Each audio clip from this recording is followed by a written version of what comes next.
Paula Palmer, and I'm a member of the Indigenous Peoples' Concerns Committee at the Quaker meeting in Boulder, Colorado. For the past several years, I have been working as director of a project or ministry called Toward Right Relationship with America's Native Peoples. And in the course of this work, I met Jerilyn DeCoteau, and through her I began learning about the Indian boarding schools. In a few moments, we will be offering a presentation about the role that Quakers played in conceptualizing, promoting, and managing the Indian boarding schools. But first, I'd like you to meet Jerilyn. Jerilyn is a member of the Turtle Mountain Band of Chippewa Indians, and she chairs the board of directors of a coalition of Native American organizations that is working to bring about healing for Native people who continue to suffer the consequences of the policy of forced assimilation of Native children. Jerilyn, please tell us about the National Native American Boarding School Healing Coalition, why it was formed, and what do you hope to accomplish? Well, first of all, thank you, Paula, for that very kind introduction.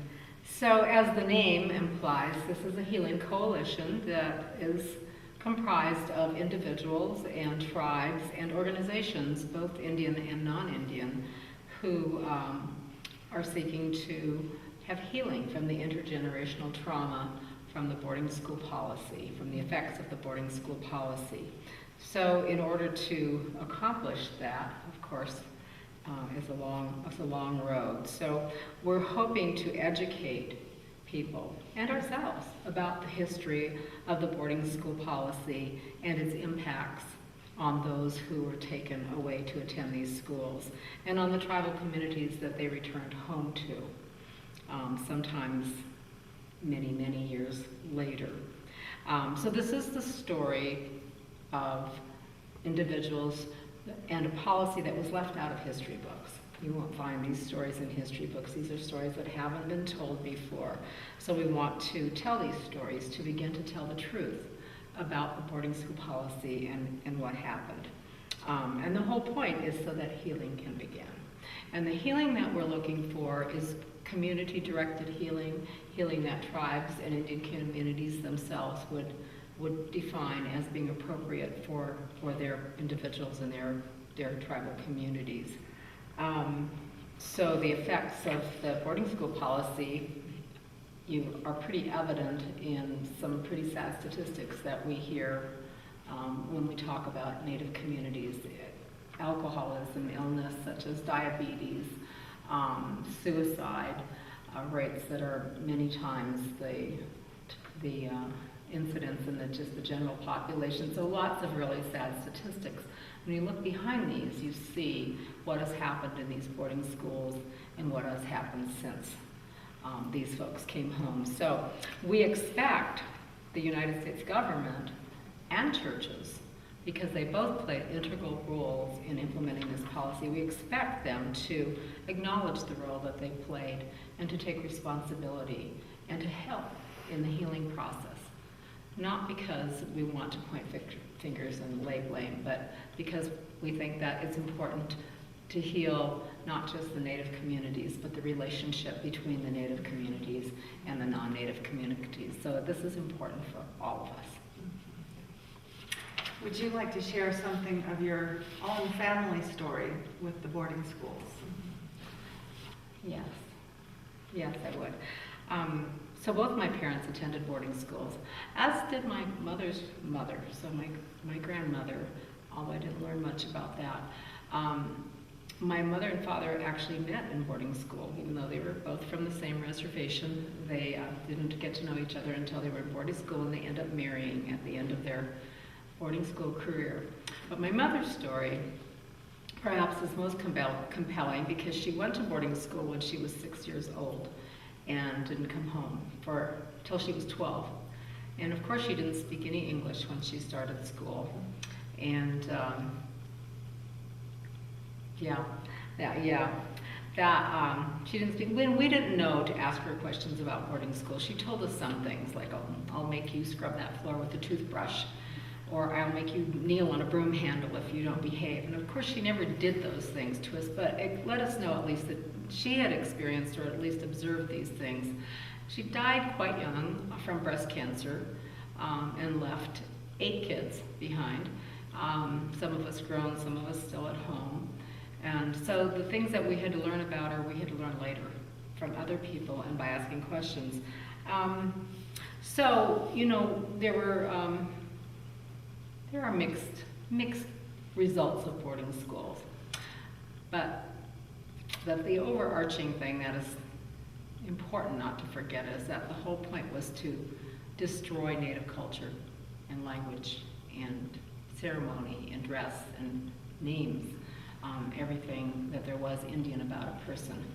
And I would say they were fairly successful in my family's case. So as you look at me today, you will see a fairly assimilated person. You don't see an Indian person. Of course, I'm half Indian, so I look half white, or maybe all white. So I look like the people in this community, and I've lived in the Boulder community for over 30 years now. And you might see a successful Indian lawyer in front of you because I am highly educated, highly assimilated, and outward appearances, I'm kind of like everyone else in this community. What you don't see is the loss. You don't see the loss of culture, the loss of language. Language hit me hard. I love language. And I realized early on that that's a real window to culture. It's the fabric of culture. And in one generation, both my parents going to boarding school, not speaking any English and coming out, you know, and never teaching us Indian language. Our language is, in my family, gone. It's not going to come back for me. It's not. So there are other things that I need to do to heal or to promote healing in my own family and in other tribal communities. What you also don't see is the broken bonds between parent and child. My mother wasn't parented. She lived in a very militaristic kind of regime in a boarding school, and that's the way we lived. So not a lot of affection. I don't remember a hug. I do remember a kiss, one kiss, right here, when I was going to an overnight camp, just one night, but she gave me a kiss there, and I still feel that kiss to this day. So what you don't see is all those losses and the damage to our families, which also results in damage to community. You also don't see that the frustration of having to leave my home community to get an education, to find a place to live, to find a job, to have to leave my culture behind and become part of another culture because there's really nothing for me on a reservation. So those are the things that are invisible. I also had to leave to become accepted by society. So I live here quite happily. I love it here in Boulder, but there's a big empty hole in my heart for what we lost. And I'm going to do my best through the Healing Coalition to help communities find their own ways to heal from the damage. And some families were far less lucky than ours, in the way that their lives and situations turned out. So yeah, the Healing Coalition gives me great hope and gives me great satisfaction. So I like to be heard. Thank you so much, Jerilyn. And I appreciate the work that Paula's done to learn about the Quaker role in boarding schools. It's so important, and it's a very important part of what the Healing Coalition is asking for. So she's responded to that beautifully, wonderfully. Thank you. Thank you, Jerilyn.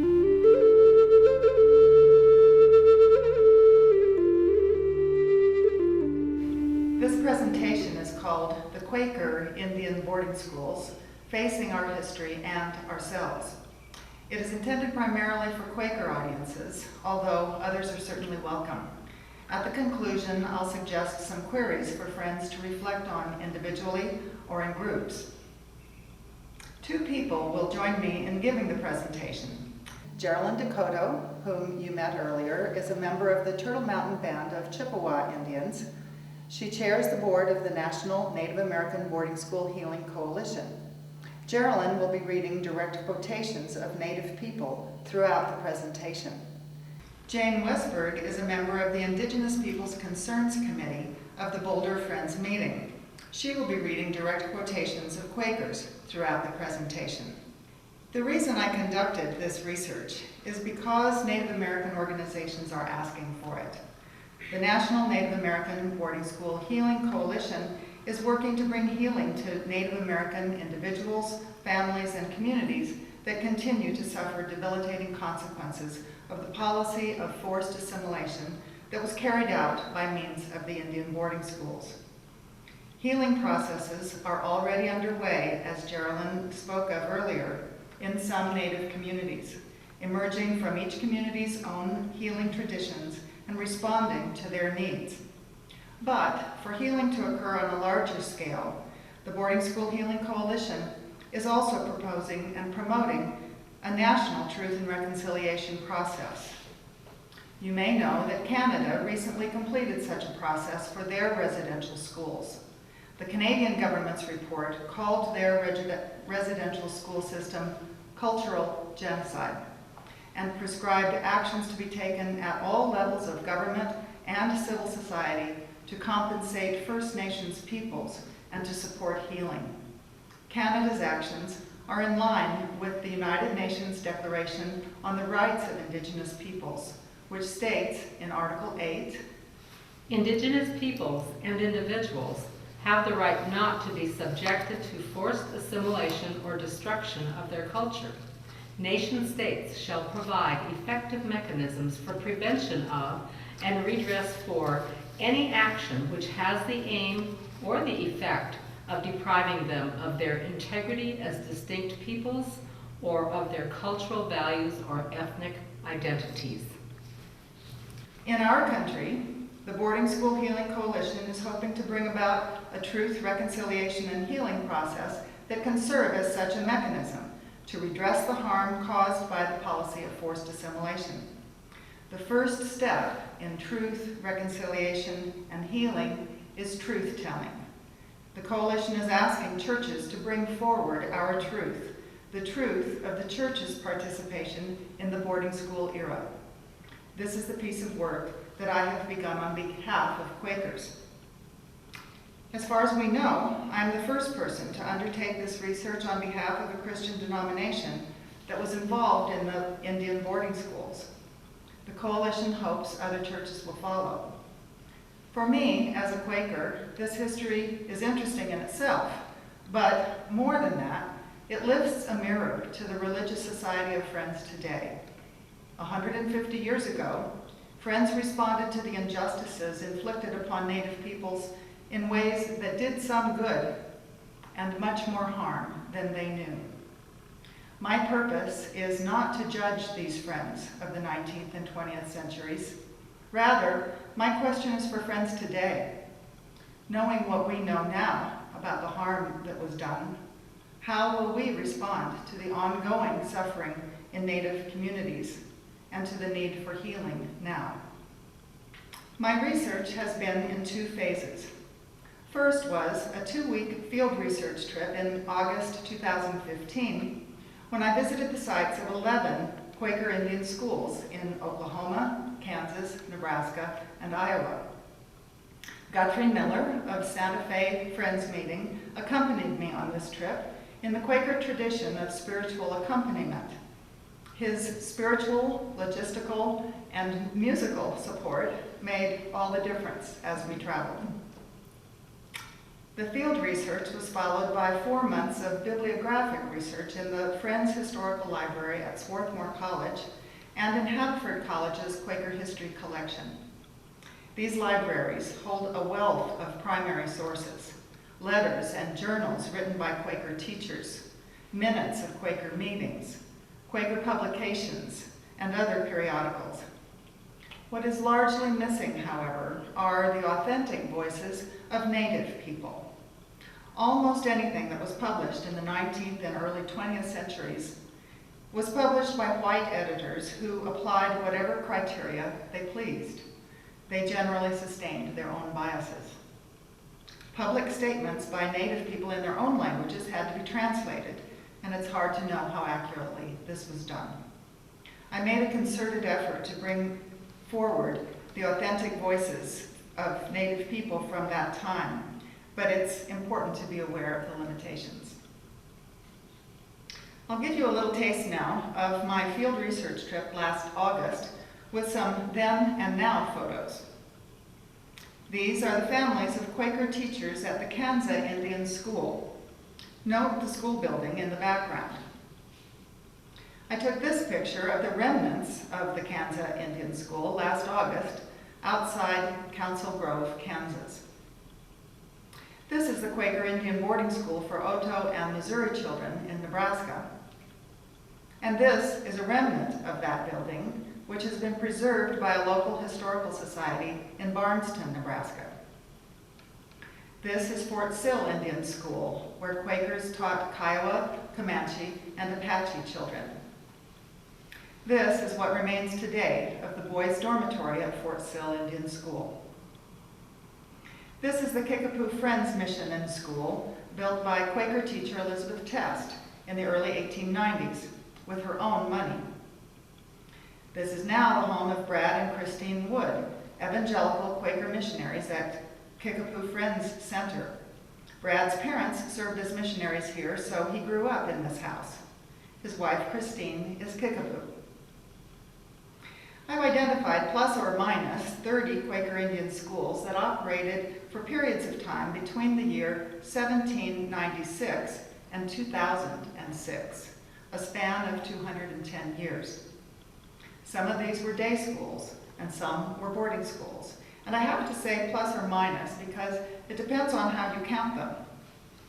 For example, there was friend Thomas Batty who kept trying to gather children in his tent while they traveled across the prairie with Chief Kickingbird's band of Kiowas. Should we count his efforts as a school? Some of the schools changed locations. Some of them changed names. Some of them started as day schools and evolved into boarding schools, and vice versa. Some of them were in operation only a few months. The longest run in New York was 86 years. I've divided the Quaker Indian School experience into 3 time periods: before the Ulysses S. Grant administration, during the Grant administration from 1869 to 1877, and then after the Grant administration. The Grant presidency is the key to this chronology because under President Grant, Quakers were hired to serve as Indian agents and to manage Indian boarding schools as direct employees of the federal government. This official collaboration sets the Grant administration apart from the earlier and later periods. So let's start with the first period, before the Grant administration from 1796 to 1868. The first Quaker Indian schools were in New York, where Friends worked among the Oneida, Stockbridge, and Seneca peoples. In 1791, Seneca chief corn planter wrote to Philadelphia Quakers, "We cannot teach our children what we perceive their situation requires them to know, and we therefore ask you to instruct some of them. We wish them to be instructed to read and to write and such other things as you teach your own children, and especially teach them to love peace." In response, yearly meetings sent small groups of Friends to live first among the Oneidas and then the Senecas. They opened day schools for both girls and boys that operated for a few years among the Oneidas and several decades among the Senecas. In his review of this period, friend Raynor Kelsey wrote, "These schools were not greatly appreciated by the Indians and often had very few scholars, the boys' school even being entirely without attenders at some periods." Seneca attitudes toward the Quakers fluctuated. At times, the people divided into pro-Quaker and anti-Quaker camps. In 1851, Orthodox Friends decided to build a boarding school so that they wouldn't have to, in Kelsey's words, depend on the caprice of the Indian children and their parents for attendance. In the boarding school, in addition to their classroom lessons, the boys were taught farming and industrial skills, and the girls were taught homemaking. Their labor contributed to the maintenance of the farm and the dormitories. Teacher Susan Wood expressed the school's intent in a letter dated May 26, 1853. We are satisfied it is best to take the children when small, and then if kept several years, they would scarcely, I think, return to the indolent and untidy ways of their people. This was the greatest fear of the Quaker teachers, that in spite of their efforts, the children might, quote, lapse hopelessly into the old, shiftless, savage life. Again, in the words of friend Rainer Kelsey. The Tunasasa boarding school was in operation from 1852 to 1938, an 86-year run, which was the longest by far among the Quaker Indian schools. Quakers believed in education. They had been building schools for their own children for centuries. They were very concerned that Native people could be cheated and would be cheated by corrupt government officials and land-hungry, alcohol-toting settlers and traders if they could not speak or understand English. Quakers frequently accompanied the Senecas to treaty conferences to be sure that they understood the proceedings and the documents. Their schools emphasized the teaching of English language and literacy, along with elementary arithmetic and geography. Students who memorized entire chapters of the Bible were held in highest regard by their Quaker teachers. In the Haverford College Quaker collection, I held in my hands a ledger book from the Tunasasa boarding school. Teachers recorded the students' names, their parents' names, their addresses and enrollment dates, and there was a column for observations. Some of the observations read, Ran away 4th time, married a white man, sent home for persistent disobedience, went home when father died, went to Carlisle, taken to Buffalo Hospital for TB treatment, graduated with honors, killed on the railroad when drunk, expelled for immorality, unable to adapt herself. In the early 1800s, members of Baltimore Yearly Meetings Indian Committee began visiting the Shawnee people in Ohio at the request of their chiefs. Several friends stayed for periods of time to build grist mills and offer instruction in farming and animal husbandry. By 1822, they had built a school near Wapakoneta. They boarded an average of 10 to 15 Shawnee students there over a 9-year period until the Shawnee were forced to move west under the terms of the 1831 treaty. The Quakers vigorously protested the forced removal of the Shawnees from Ohio and also the Senecas from New York. Thanks in part to their efforts, the Senecas retained 2 out of 4 of their New York reservations. Failing to prevent the Shawnees' removal from Ohio, the Quakers followed them to Kansas and built a boarding school for them there just across the Missouri River. During the first half of the 19th century, Christian missionaries from all the denominations fanned out across the West, establishing missions and schools, partially supported with funds allocated by the federal government to, quote, civilize and Christianize the Indians. This was the common terminology, civilize and Christianize, and it was the common goal of the churches and the government. I hope you can hear the quotation marks around the words because I will be saying them a lot throughout this talk. For the other denominations, the first goal was to Christianize, to save souls. So they got busy learning native languages, translating the Bible, and converting native people to Christianity. By contrast, the Quakers' first priority was to civilize. They believed, in biblical terms, that the ground must be prepared before the seed is sown. A Quaker teacher to the Caddos and Kiowas, Thomas Batty, wrote, It has long been my opinion that to present the sublime doctrines of the gospel to these untutored people without a preliminary work of preparation having been first accomplished might be comparable to casting pearls before swine, or sowing good seed on the stony ground. It would not be likely to be productive of the best results. For the Quakers, preparing the ground meant changing everything about the native people's ways of life. Their dwellings, their sustenance, their clothes, their hair, their language, their gender roles, their economy, their names, their marital practices. Everything, says Quaker historian Thomas Ham of Earlham College, except their religion.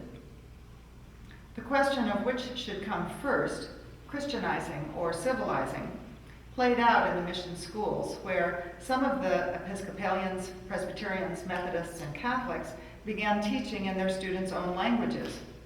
The Quakers insisted on English immersion, believing it to be a necessary prerequisite for the planting of the seed. Now we'll move into the period of the Grant presidency after the Civil War from 1869 to 1877. Upon his election, President Grant initiated a new policy toward Native peoples, which he called the peace policy, or sometimes the Quaker policy. Quakers actually proposed this policy to Grant before he was inaugurated. Their goal was to end the Indian wars west of the Mississippi, call back the cavalry, and spare the lives of both Indians and settlers. The government would make peace with tribes that agreed to live on reservations, give up hunting, take up farming, and send their children to school. These conditions were written into the treaties. In exchange, the government would guarantee the tribe's security and deliver commodities and annuity payments on a regular schedule. President Grant would appoint Christian men, nominated by the churches, to serve as Indian agents on the reservations, ending the notoriously corrupt system of political patronage. The Indian agents would enforce the treaties and facilitate the work of, again, Christianizing and civilizing the native people. Quakers participated enthusiastically in carrying out the peace policy. By this time, the Religious Society of Friends had split into Hicksite and Orthodox factions. President Grant appointed Hicksite Friends as Indian agents on 6 reservations in Nebraska, and Orthodox Friends as agents on 10 reservations in Kansas and Indian Territory. Another 57 reservations came under the authority of other Christian denominations. The Quaker agents hired Quaker teachers, both men and women, and they immediately started building schools. During the Grant administration, Quakers managed at least 25 schools on the western reservations. As I said earlier, it's hard to know how to count them since some changed names and locations or were in operation sporadically. Some were day schools, but most were boarding schools. Enrollments in the Quaker schools ranged between 10 and 90 students, and attendance averaged around 65% of those who enrolled. The percentage of school-aged children whose parents enrolled them in schools varied widely among the different tribes. At the end of the Grant administration, 650 children were enrolled in the Hicksite schools in Nebraska, and 1,000 children attended Orthodox schools in Kansas and Indian Territory. Quakers much preferred and promoted the concept of the manual labor boarding schools, also called industrial boarding schools. In 1870, a visiting delegation from Ohio and Genesee yearly meetings reported, "It is the opinion of all the Quaker agents that the industrial school is the best adapted to the wants of the Indians. They will then be removed from the contaminating influence of the home circle, where they lose at night the good impressions that have been received during the day." In the industrial schools, students spent half-days in classrooms and half-days working on the school's farms and in the dormitories and kitchens. Thus, they would learn practical skills and also contribute their labor for the maintenance of the schools. Many Native parents saw this practice as demeaning and would not send their children to these schools. Wilson Hobbs, a Quaker teacher at the Shawnee boarding school in Kansas, complained, The boys did not like to work, and the hardest part of my duty was to keep them at it. Malin Stubbs, a Quaker teacher with the Kansas people in central Kansas, confessed that he spent more time chasing after boys who ran away from their labors than in the classroom teaching them. Think about what these schools were demanding of the children. For centuries, Native men had been warriors and hunters. Women had been gardeners and gatherers. In the manual labor schools, the boys were forced to do the farming, women's work, and the girls were brought indoors from the gardens to the kitchens and sewing rooms. The children were required to overturn the gender roles of their tribes in a single generation. Quakers were very hard on Native men who resisted becoming farmers. They described them as idle, lazy, good for nothing. They put the whole burden of accomplishing the gender role transformation on the children. Wilson Hobbs, teacher at the Shawnee Mission Boarding School in Kansas, gives this glimpse of a child's first day at school. The service to a new pupil was to trim his hair closely, then with soap and water to give him or her the first lesson in godliness, which was a good scrubbing and a little red precipitate on the scalp to supplement the use of a fine-toothed comb. Then he was furnished with a suit of new clothes and taught how to put them on and off. They all emerged from this ordeal as shy as peacocks just plucked. For a child's perspective on this experience, we have The School Days of an Indian Girl, written in 1900 by Zekala Sab, a Lakota woman who entered White's Institute, a Quaker boarding school in Indiana, at age 8. She wrote, I remember being dragged out, though I resisted by kicking and scratching wildly. In spite of myself, I was carried downstairs and tied fast in a chair. I cried aloud, shaking my head all the while until I felt the cold blades of the scissors against my neck and heard them gnaw off one of my thick braids. Then I lost my spirit. Our mothers had taught us that only unskilled warriors who were captured had their hair shingled by the enemy. Among our people, short hair was worn by mourners and shingled hair by cowards. I moaned for my mother, but no one came to comfort me, for now I was only one of many little animals driven by a herder. in his book, From the Deep Woods to Civilization, the Lakota physician Charles Eastman remembers the humiliation he felt in the Santee School in Nebraska. We youthful warriors were held up and harassed with those little words, rat, cat, and so forth, until not a semblance of our native dignity and self-respect was left. Another common Quaker practice was giving the children English names. In one of her first letters home after becoming a teacher on the Iowa reservation in Nebraska, Mary B. Lightfoot wrote, Tell H&C I've named 2 little boys for them. I'm giving them English names as I cannot think of learning theirs. I have named several children after friends in the East. When I get through, I will send you a list. Friend Albert Green visited the Iowa reservation several decades after his stint as a Quaker Indian agent in Nebraska. Among the Iowas, he met whole families named Lightfoot, Hallowell, Folk, Green, and other prominent Quaker surnames. The same names, he said, as one would find in the meeting houses of Philadelphia. What did this renaming mean to the children? In his memoir, called The Names, N. Scott Momaday writes about the origin and meaning of his Kiowa name. My name is Soatali. I am, therefore, Soatali. Therefore, I am. The storyteller Podluck gave me the name Soatali. He believed that a man's life proceeds from his name in a way that the river proceeds from its source. I am.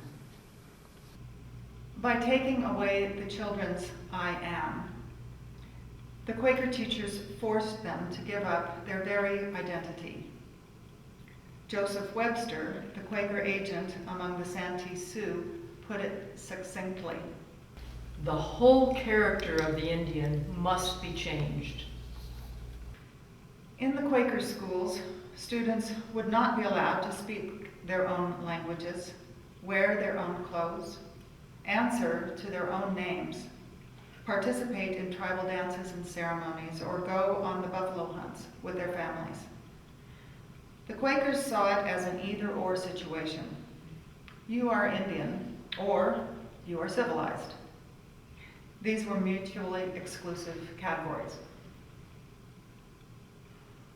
Of course, Native people resisted. Peter Nabokov quotes a Kickapoo father telling a Quaker school recruiter, "Take that axe and knock him on the head. I will gladly bury him. I would rather you do that than take him to school." Indeed, when the government built a school on the Kickapoo Reservation, the people moved as far away from it as they could and rebuffed the efforts of the Quaker teacher Elizabeth Test for years. She wrote impassioned letters imploring the means to compel Kickapoo parents to send their children to school even against their will. In 1894, she wrote, I know it will sadly grieve Kickapoo parents to part with their children, but every day's delay is a great loss to them. There is not one of their whole number who can speak English. In this condition, they are already surrounded by whites, are being defrauded of the little money that they have, are tempted continually with strong drink, and are not disciplined to resist temptation. They often yield, and many who are not guilty are arrested and carried off to jail. Their ignorance renders them helpless. Feeling similar urgency for the Native children to be educated, at least 2 Quaker Indian agents threatened to withhold a family's food rations if their children were not enrolled in school.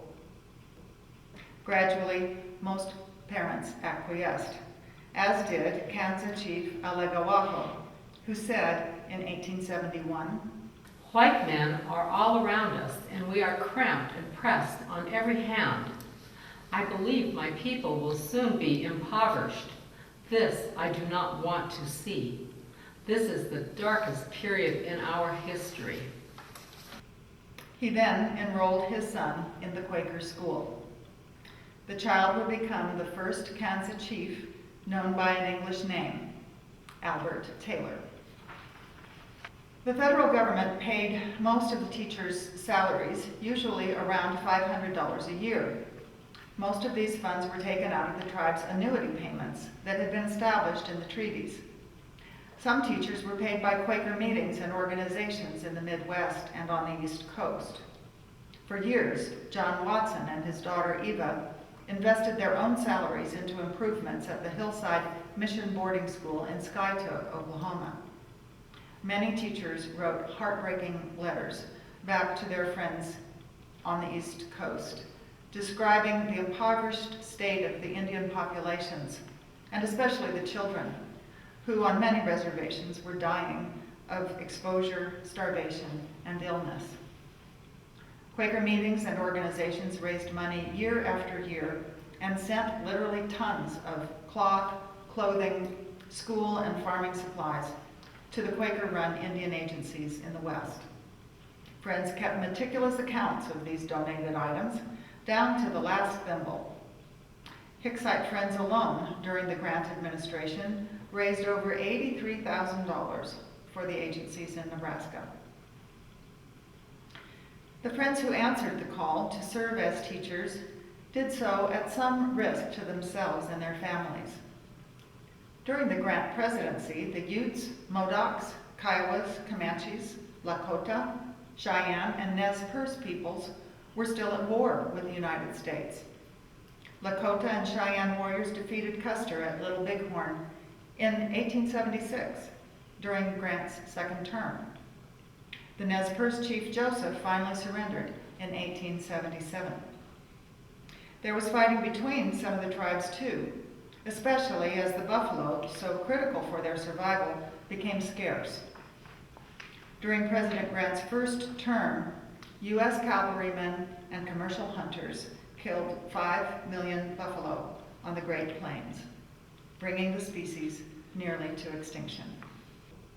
The Quaker families, as well as the reservation-bound Indians, were vulnerable to crop failures, prairie fires, droughts, blizzards, malaria, and tuberculosis.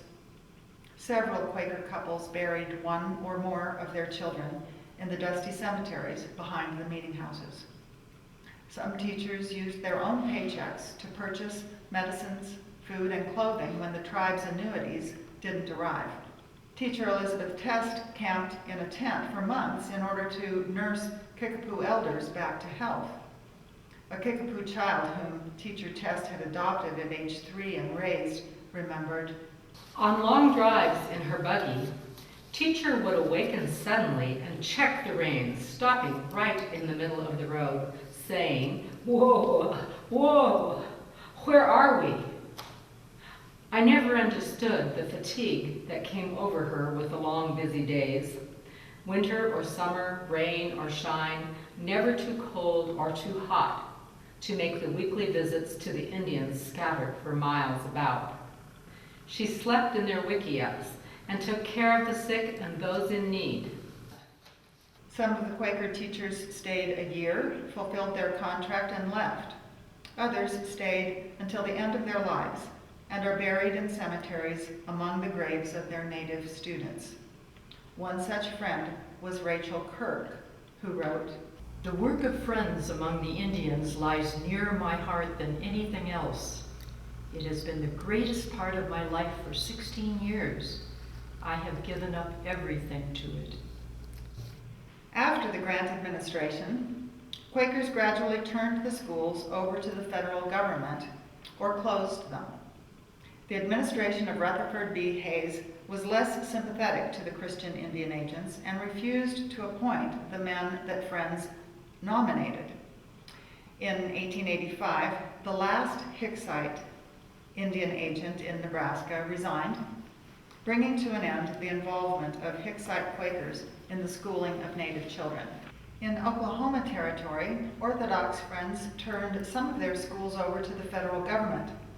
Riverside Indian School in Anadarko, which was founded by Friends in 1871, is still in operation today under the Bureau of Indian Education, with an all-Indian teaching staff and 550 students. I visited there last August. The Quaker School in Shawneetown was converted into an Indian sanatorium for tuberculosis patients. The government expanded the Quaker Seneca Boarding School in Wyandotte, Oklahoma, and kept it running until 1980. Evangelical Friends taught Bible classes at the Wyandotte School until it closed. They also gave the students Christmas gifts that were donated by monthly meetings across the country. Unlike the Hicksites, Orthodox Friends stayed in Oklahoma Territory and shifted their emphasis from education to more general missionary work, evangelizing, building meeting houses, holding meetings for worship and Sabbath schools, and teaching farming and household skills to the adult men and women who would accept it. With passage of the Dawes Act in 1887, Native peoples lost their communal lands and were forced onto individual plots called allotments. All the unallotted land was opened up to white settlers who poured into Oklahoma. By 1895, Native tribes throughout the West had lost 2/3 of their land. In Oklahoma Territory, the Quaker Indian schools filled up with white children. As public schools became available, the Quakers closed their mission schools. Eva Watson at the Hillside School in Skiatook, Oklahoma, was the last to do so in 1913. But outside Oklahoma, Orthodox Friends started some new ventures in Indian education. In Indiana and Iowa, boarding schools that were endowed by the Quaker philanthropist Josiah White had been built to house and educate poor children and orphans. In the early 1880s, the government contracted with these whites manual labor institutes to take in native children from the western tribes. The government paid $167 per student per year.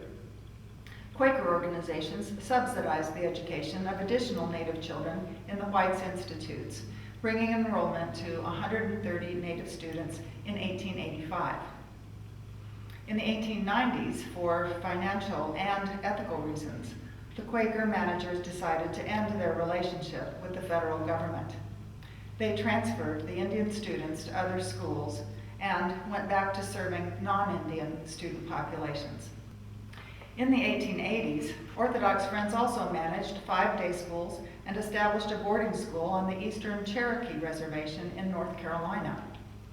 After 12 years of Quaker management, the government took over the boarding school and kept it running until 1954. In Alaska, Quaker missionaries established missions and schools among the Quake, Tlingit, and Kotzebue native peoples. By 1920, these schools were handed over to other Christian missions or to the government. In the 1880s, while Quakers were gradually laying down their own schools in the West, they enthusiastically supported the government's off-reservation schools, like the famous or infamous Carlisle Indian Industrial School in Pennsylvania. Several Quakers served as teachers at Carlisle, and many Quaker families in Pennsylvania boarded Carlisle students during the summer months, putting them to work on their farms and in their households. The students' experiences in this so-called outings program varied. Some felt they were being used as slave labor. Others formed lifelong friendships with their host families. It's worth pointing out here a few differences between the off-reservation government boarding schools like Carlisle and the Quaker boarding schools. The Quaker schools were much smaller. Except in the case of the Whites Institutes, they were located on the reservations, which means that most of the children knew each other and spoke the same language. Their parents delivered them to the school, under coercion, certainly, but at least the parents knew where their children were and could visit them at any time. The separation was not as extreme as it was in the off-reservation schools. I found no evidence of physical or sexual abuse in the Quaker schools, although I'm not sure where such evidence would be recorded if it had occurred.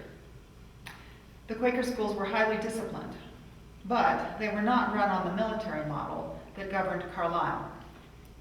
The goals of the Quaker schools and the off-reservation government schools were the same, however: to assimilate native children and eliminate native cultures.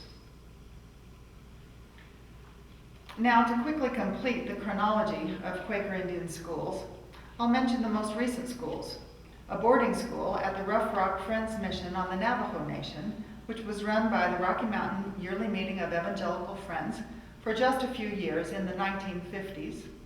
And Friends United Meeting provided a school for Moa Choctaw children in Alabama from 1987 to 2006. These schools were not part of the forced assimilation program. Their goals and their impacts on the Native communities were quite different from the earlier schools. So going back now to the height of Quaker involvement in Indian education, during the late 1800s and early 1900s, how did Quakers at that time assess their accomplishments in the Indian schools? They could boast of some star students, some of whom became defenders of the Indian boarding schools and proponents of assimilation. For example, the Lakota childs at Kalasa attended White's Labor Industrial School in Indiana and Earlham College, and went on to become a renowned author whose stories appeared in the Atlantic Monthly. She taught music classes for a time at Carlisle, but in some of her writing, she bitterly criticized the treatment that Indian children received in the boarding schools, without mentioning the names of the schools. Steamboat Frank Modoc became the first full-blooded Native American Quaker minister. His conversion was brought about by his daughter, who attended the Quaker Modoc School. Frank Modoc was an influential preacher among his people, and the Modoc meeting became the largest Quaker meeting in Oklahoma Territory. Myra Fry, named after a New England friend, is the Kickapoo child who was raised by teacher Elizabeth Test. She had a brief career as a vaudeville singer and then founded Loanza Teepee, a cultural center for Native Americans in Los Angeles under the care of California Yearly Meeting. In 1950, in a remembrance of teacher Test, Myra wrote, "When I am faced with decisions to make, I find I try to decide through how teacher would have done." But most Quaker teachers despaired of having any lasting impact on their students. Wilson Hobbs, who taught at Shawnee Mission School in Kansas, sent some of his most promising students to Ohio and Indiana to extend their education in hopes of grooming them to become teachers. But he complained, The Indian traits were never sufficiently stamped out of any of them to make suitable examples for the children. Ann Kent, who was teaching in the Iowa Indian Boarding School, despaired that all the Iowa girls fell back into the ways of their people once they left school. She begged Philadelphia friends to find a place in the East for her 14-year-old star student, Mary Dorian. Mary seemed proud of her achievements in school. At Friends Historical Library, I held in my hands a letter that Mary wrote to her former teacher, Mary B. Lightfoot, in November 1876. "Dear friend, I wish you would come to see us. You don't know how glad we would be to see you. I can wash clothes, wash dishes, and scrub floors, tables, and benches, and I can sew on the machine. I made a dress for myself, a whole dress, last summer. In school, I can do addition, subtraction, multiplication, division, long division, and compound numbers. And I am studying geography and mental arithmetic. From your friend, Mary L. Dorian." The new teacher, Miss Kent, hoped that Mary could be saved from the fate of the other Iowa girls. She wrote to friends in Philadelphia, It's very distasteful to me to have Mary go back to the Indian life, as all the educated women here have done, and I feel that she will not be an exception if she remains here. A year later, Superintendent Barclay White confirmed the teacher's fears. Mary had, he wrote, left the Iowa home, cast off citizen's dress, and clad herself in Indian costume. Superintendent White thought he knew why Mary had left. A visiting native girl her own age had shamed Mary for her white clothes and manners and told her she wasn't Indian anymore. Mary had to choose, and she chose home. This photograph shows Iowa children in Mary B. Lightfoot's school, but the children are unnamed on the back of the photo, so we don't know if Mary Dorian is among them. To some degree, every tribesperson had to face the question of how white to become, wrote Peter Nabokov. No matter how much schooling the children completed in white society, they would never be white.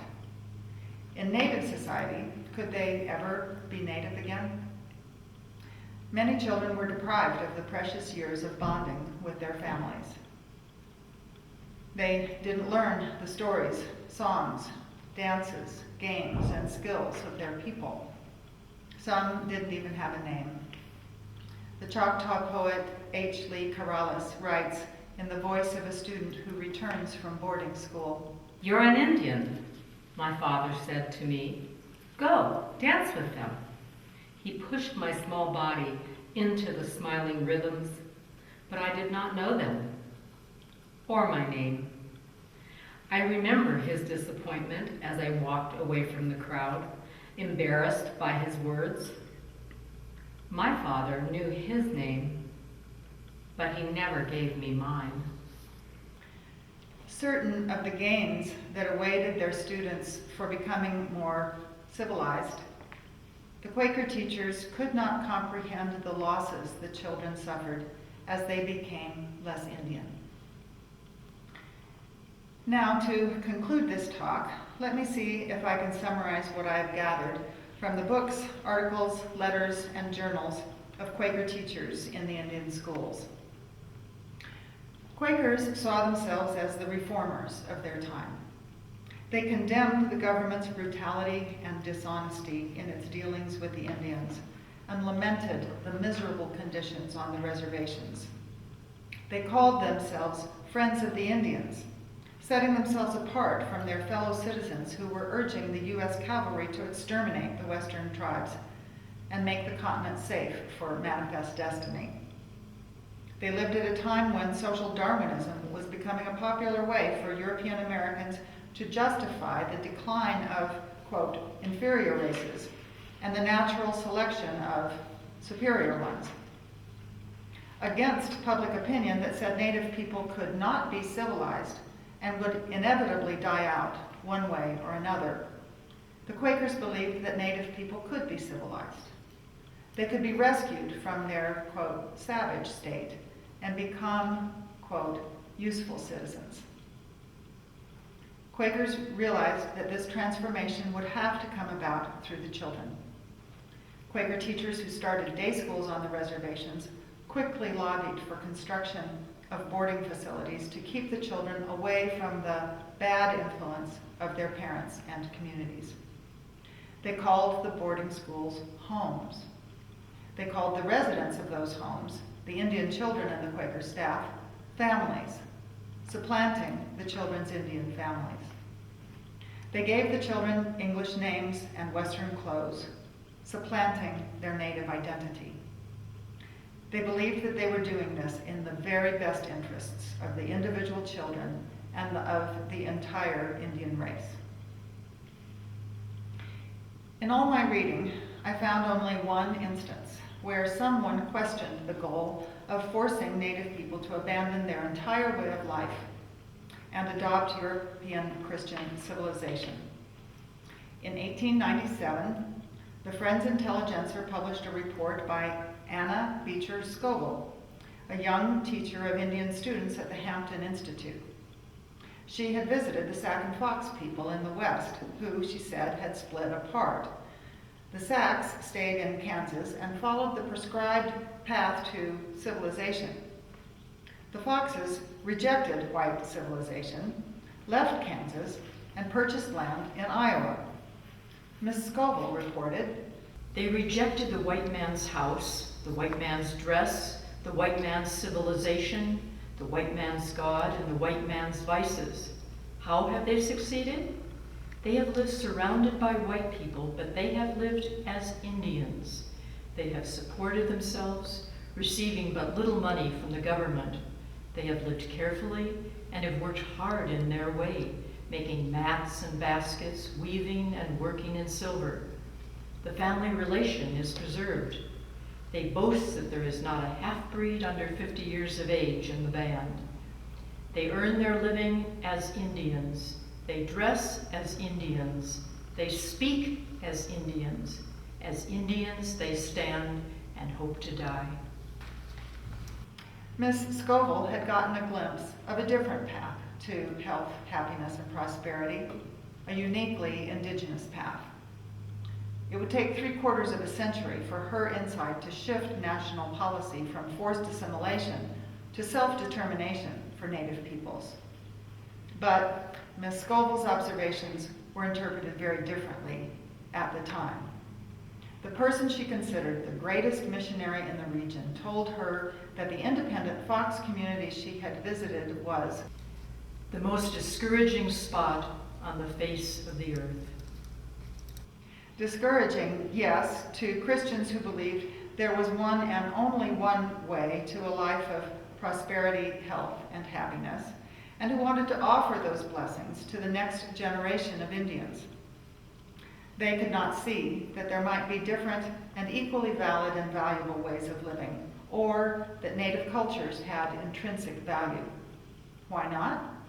Because, I think, they held the same assumptions of European Christian superiority that were held by the Americans who were calling for the extermination of Indian people. The Quakers would not kill Indians, but for their own good, they would do their best to exterminate Indianness.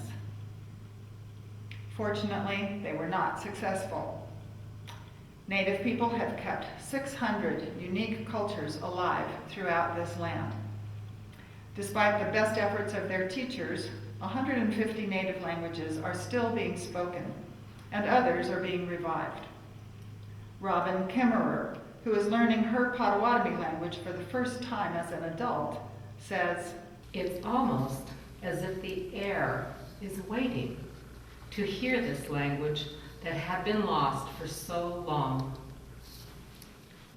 This is one form that healing takes in Native communities. Much healing is needed. The wounds in Native families go back many generations. Through painful testimony and scientific study, we are learning how those wounds have afflicted generation after generation of Native families and continue to do so now in the form of illness, depression, suicide, substance abuse, violence, and poverty. Echoes of the boarding school are present today in the child welfare systems of many states, where Native children are systematically removed from their homes and put into foster care with white families. Discriminatory detention, sentencing, and incarceration practices prevent thousands of Native mothers and fathers from raising their own children. Effectively orphaned, hundreds of Native children are housed in boarding schools run by the Bureau of Indian Education, like the one I visited last year in Anadarko, Oklahoma. Native organizations that are working to heal these wounds need our support.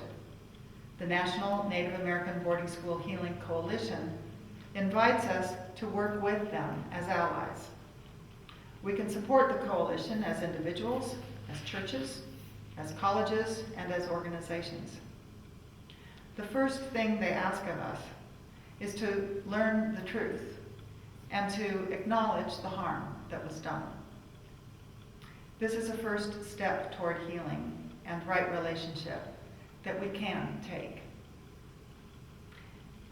As I said at the outset, our purpose in lifting up this history is not to shake our fingers at the Quakers or Catholics or Methodists of past centuries. Our purpose is to know the truth and then hold a mirror to our own faces and ask, who are we today? How can we put ourselves on the right side of history now? This concludes our presentation. In a moment, I'll offer 4 queries for friends to think about as individuals or to discuss in groups. But first, please make a note of our website, where we have posted additional information and links to many online resources. If you'd like to communicate with me directly, I'll be happy to receive email correspondence at this email address. And now I'd like to offer 4 queries, and of course, you may have queries of your own. If you're gathered in a group, it would be very good to follow the Quaker practice of worship sharing. Speak as you are led, sharing what is truest for you. Refrain from crosstalk, discussion, or debate. Be considerate of time constraints. Allow for some silence between speakers to fully take in what each person has said. These are the queries. What does this history mean to you? And more broadly, what does it mean to us as Quakers today? How can Quaker faith and practice help us respond to this history with integrity? In addressing injustices today, how can we avoid making the mistakes our Quaker forefathers and foremothers made? Native people say the first step on the path toward healing is acknowledging the harm that has been done. How can friends take this first step?